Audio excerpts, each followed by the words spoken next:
샬롬. 하나님의 은혜와 평강이 오늘도 새벽을 깨워 기도하시는 여러분 모두와 함께 하시기를 주님의 이름으로 축복합니다. 우리 함께 사도신경 하심으로 우리의 신앙을 고백하겠습니다. 나는 전능하신 아버지 하나님, 천지의 창조주를 믿습니다. 나는 그의 유일하신 아들, 우리 주 예수 그리스도를 믿습니다.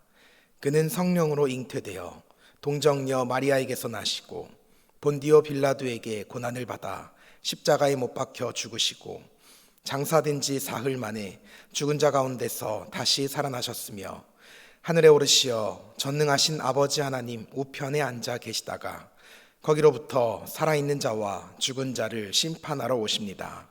나는 성령을 믿으며 거룩한 공교회와 성도의 교제와 죄를 용서받는 것과 몸의 부활과 영생을 믿습니다. 아멘.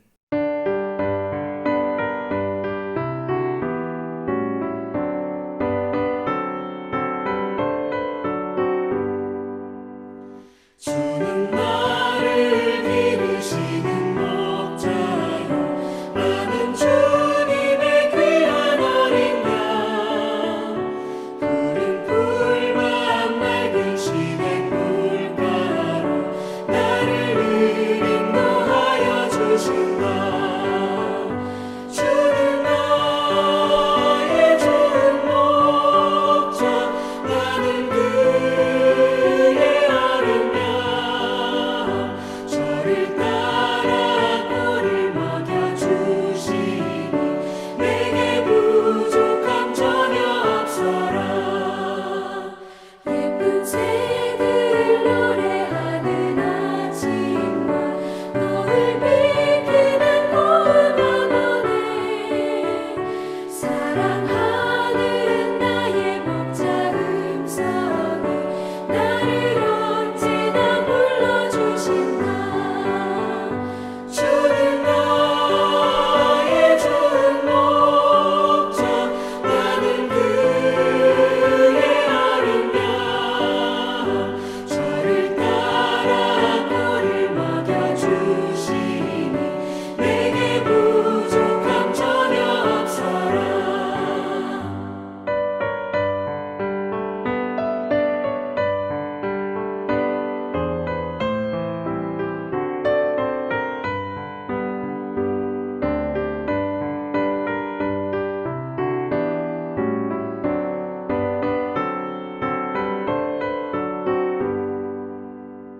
못된 짐승 나를 밟지 못하고 거친 비바람 섞지 못하리. 나의 주님 강한 손을 펼치사 나를 주야로 지켜주신다. 주는 나의 좋은 목자, 나는 그의 어린 양. 저를 따라 꼴을 먹여주시니 내게 부족함 전혀 없어라.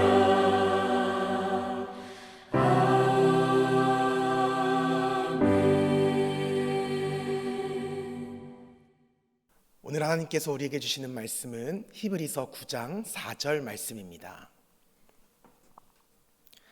금향로와 사면을 금으로 싼 언약궤가 있고 그 안에 만나를 담은 금 항아리와 아론의 쌍난 지팡이와 언약의 돌판들이 있고. 아멘. 히브리 기자는 하늘의 성소이자 예수 그리스도를 예표하는 이 땅의 성소에 대해서 이야기하고 있습니다. 우리가 지난 시간에 첫 번째 장막의 등잔대, 또한 진설병, 그리고 지성소를 가리고 있는 휘장에 대한 말씀을 함께 나누었습니다. 그리고 오늘은 거룩한 성소인 지성소와 그 의미와 상징에 대해서 함께 알아보려고 합니다. 먼저 지성소라고 하는 말은 지극히 거룩한 곳이라고 하는 의미를 담고 있습니다. 성소 중에 성소다라고 하는 뜻으로 영어로는 Holy of Holy라는 뜻을 가지고 있습니다. 이 지성소에 무엇이 있었느냐? 속죄소가 얹힌 언약궤가 있었습니다. 이것은 하나님께서 임재하시는 곳으로 대제사장 외에는 그 누구도 출입할 수 없었습니다. 심지어 대제사장도 하나님께서 정해주신 대속죄일, 딱 1년의 하루를 제외하고는 그 누구도 들어갈 수가 없었습니다. 휘장을 여는 순간 하나님의 영광과 마주하며 죽음을 맞이하게 되기 때문에 그렇습니다. 대속죄일에 대제사장 역시 옷에 방울이 달린 거룩한 옷을 입고 지성소에 들어갑니다. 그리고 자신과 가족들 그리고 온 백성들의 죄를 위해 속죄합니다. 이때 계속해서 방울 소리가 나면 아직 살아있는 것이고, 방울 소리가 멈추면 하나님께서 그 생명을 거두어 가셨음을 의미했습니다. 실례로 아론의 아들인 나답과 아비오는 제사장으로서의 거룩함을 지키지 못했기에 분향하는 중에 죽임을 당하기도 했습니다. 여기에서 우리는 한 가지 중요한 교훈을 얻게 됩니다.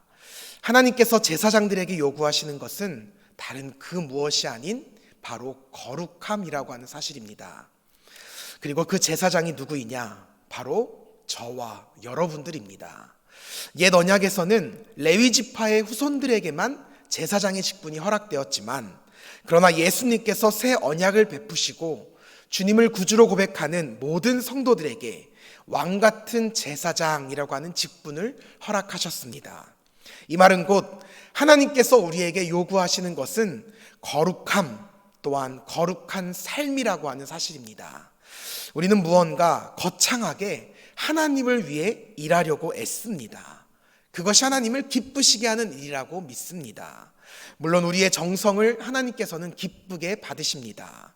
우리의 열정과 헌신을 기쁘게 받으십니다. 그러나 우리의 무수한 정성과 섬김 가운데 거룩함이 없다면 하나님께서는 그것을 기쁘게 받지 않으신다는 것입니다. 이재철 목사님의 청년아 울더라도 뿌려야 한다라는 책에 이런 내용이 있습니다. 어느 청년이 목사님을 찾아와 상담을 신청했다고 합니다.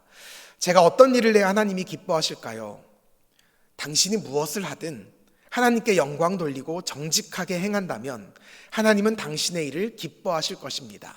그러자 이 청년이, 저는 지금 카지노에서 일하고 있습니다. 하지만 다른 사람들처럼 몰래 속이거나 부정을 저질러 부당 이익을 채우지 않습니다. 그리고 보수도 센 편이라 11조도 이전보다 더 많이 내고 있습니다. 이 정도면 괜찮은 건가요? 그러자 목사님께서는 이렇게 대답하셨다고 합니다. 직장에서 정직하게 행하신 것은 잘 하셨습니다. 하지만 카지노라는 직업의 특성상 누군가의 인생을 파멸시킨다는 점에서는 하나님께 영광이 되지 않을 것 같습니다.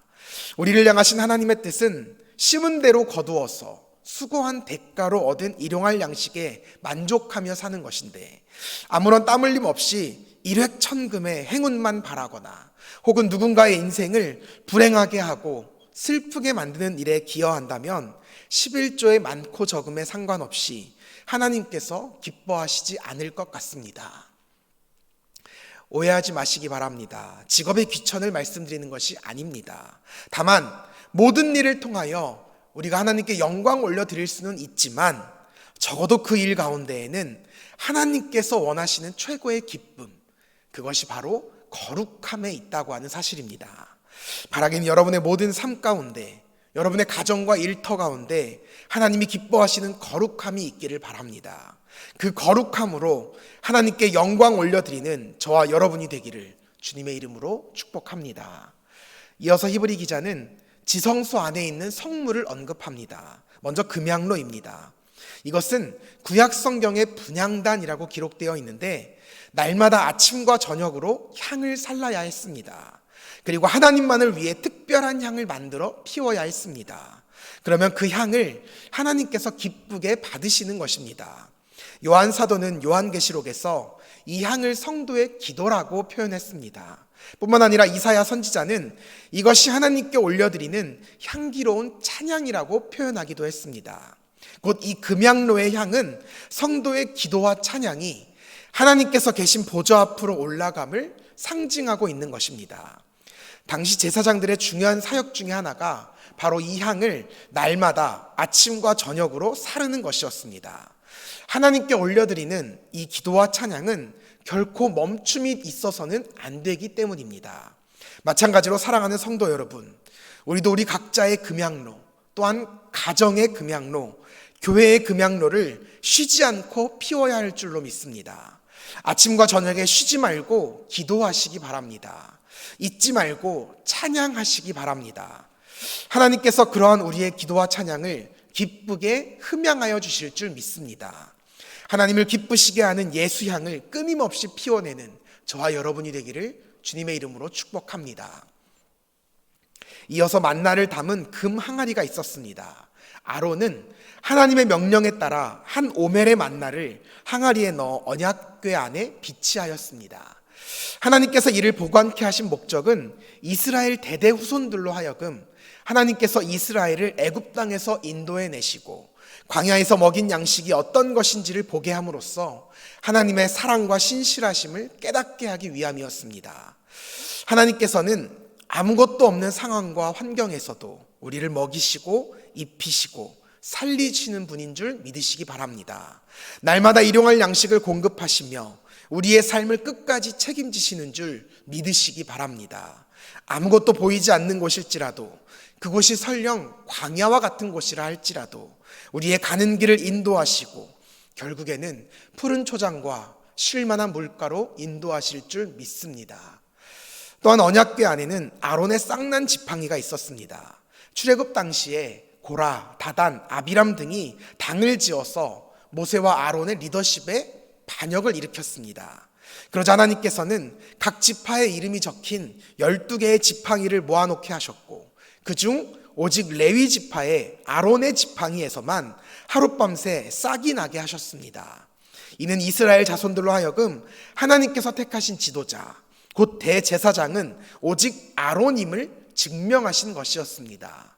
그리고 반란을 일으켰던 이들을 멸절시키시며 이 교훈을 이스라엘의 후손들에게 계속해서 전하게 하셨습니다. 때로 하나님께서 세우신 리더십, 우리의 성에 차지 않을 때도 있습니다. 가정의 지도자, 교회의 지도자, 또한 지역과 이 나라와 온 민족의 지도자들이 내 마음에 차지 않을 때도 있습니다. 그럼에도 그를 하나님께서 세우셨다면 우리는 그 권위를 인정해야 합니다. 도리어 그를 축복하고 그를 위해 기도해야 합니다. 하나님께서 그를 택하셔서 우리 가정과 우리 교회와 이 나라와 민족을 세우시기를 원하시기 때문입니다. 물론 그가 완벽하지 않을 수 있습니다. 모세와 아론도 많은 실수를 저질렀고 하나님 마음에 가장 합한 자였던 다윗 역시 수많은 죄악을 저질렀습니다. 하물며 우리 집의 가장이나 교회의 지도자, 나라의 지도자들 역시 어찌 실수하지 않을 수 있겠습니까? 이것은 잘못을 무조건적으로 덮으라는 말이 아닙니다. 그들이 하나님 앞에 올바르게 쓰임받을 수 있도록 그들을 위해 기도하고 도우며 축복하는 것이 우리의 역할이라는 것입니다. 또한 하나님께서 부르시고 택하신 지도자들은 그에 합당한 거룩한 삶을 살아가야 합니다. 우리 모두가 그렇게 살아갈 때 하나님께서는 우리 모두를 통하여 하나님 나라를 이루어 가실 것입니다. 또한 합력하여 선을 이루어 가실 줄 믿습니다. 마지막으로 언약의 돌판들과 그 위에 속죄소를 덮는 영광의 그룹들이 있었습니다. 이 돌판은 모세가 시내산에서 받은 십계명을 뜻합니다. 하나님의 언약, 하나님의 약속입니다. 하나님의 언약은 반드시 이루어지는 줄 믿습니다. 또한 그것이 이루어지기까지 반드시 지켜 행해야 하는 줄 믿습니다. 그 돌판을 영원히 간직하라고 명하셨듯이 우리 역시 살아계신 하나님의 말씀을 우리의 마음과 생각 가운데, 우리의 삶 가운데 늘 간직하고 보관해야 할 줄 믿습니다. 말씀대로 믿고 말씀대로 살아가는 저와 여러분이 되기를 주님의 이름으로 축복합니다. 기도하겠습니다. 살아계신 아버지 하나님, 오늘도 말씀으로 우리를 지도하여 주시니 감사합니다. 하나님, 우리가 오직 주의 말씀대로 믿고 주의 말씀대로 살아가게 하옵소서. 날마다 거룩함을 잃지 않게 하시고 주의 영광 위하여 귀하게 쓰임받는 한 사람 한 사람 되도록 인도하여 주옵소서. 거룩한 지성소에서 날마다 살아가게 하옵소서. 하나님 앞에서 날마다 정결하게 살아가게 하옵소서. 오늘 하루도 주의 은혜를 간구하오며 살아계신 예수님의 이름으로 기도합니다. 아멘.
통해 기도로 모든 기도회를 마치도록 하겠습니다. 하늘에 계신 우리 아버지, 아버지의 이름을 거룩하게 하시며 아버지의 나라가 오게 하시며 아버지의 뜻이 하늘에서와 같이 땅에서도 이루어지게 하소서. 오늘 우리에게 일용할 양식을 주시고 우리가 우리에게 잘못한 사람을 용서하여 준 것 같이 우리 죄를 용서하여 주시고 우리를 시험에 빠지지 않게 하시고 악에서 구하소서. 나라와 권능과 영광이 영원히 아버지의 것입니다. 아멘.